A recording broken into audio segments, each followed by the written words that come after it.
New tonight, an unprecedented legal battle between a Richland County judge and the lawmakers he's suing to keep his job takes a turn today.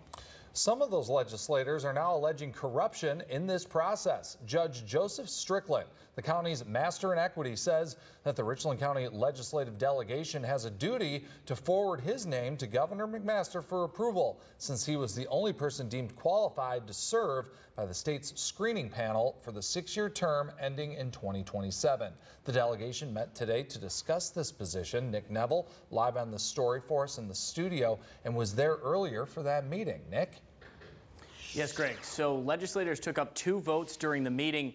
One, a motion from Minority Leader Todd Rutherford to announce the opening of the Master in Equity seat and alert the public of a 12 p.m. Friday deadline for applications. That motion passed. The other, a motion from Representative Heather Bauer to send Strickland's name to the governor for approval, was shot down. But the legality of these moves is in question, as some members say the meeting is in violation of FOIA law. A meeting of the Richland County Legislative Delegation to discuss the county's Master in Equity post, quickly going off the rails amid ongoing litigation. Your failure to read does not make for a failing of JMSC nor myself. No, sir, you had your time. Again, you were out of order. You were out of order. Oh, you received that report. Longtime Richland County Judge Joseph Strickland says he has a legal right to be reappointed to the post. Minority Leader Todd Rutherford, who filed a response on behalf of the delegation to Strickland's lawsuit, disagrees. The key issue in the case is whether the delegation shall submit a candidate's name to the governor when only one candidate has been deemed qualified.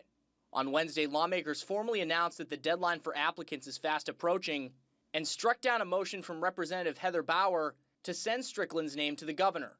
I do know when it comes to organizing and things like this is that calamity springs from carelessness. And there was no need to rush into a meeting that violates FOIA. It's frankly illegal to be having this meeting, period. State law requires 24-hour notice before a public meeting unless there's an emergency. Rutherford says the circumstances satisfy that requirement. In South Carolina, judicial candidates are first screened by the Judicial Merit Selection Commission, or JMSC. Senator Dick Harpootlian says this is a case where Rutherford, who serves on the judicial screening panel, is refining the field of candidates to serve the will of some legislators.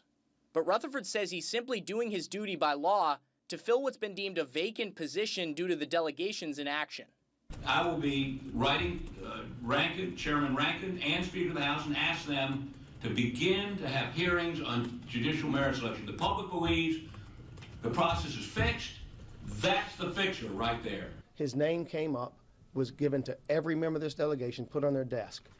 A member of the delegation then has to make a motion to put him in the seat. That motion was not made. By the delegation's inaction, that seat is declared vacant.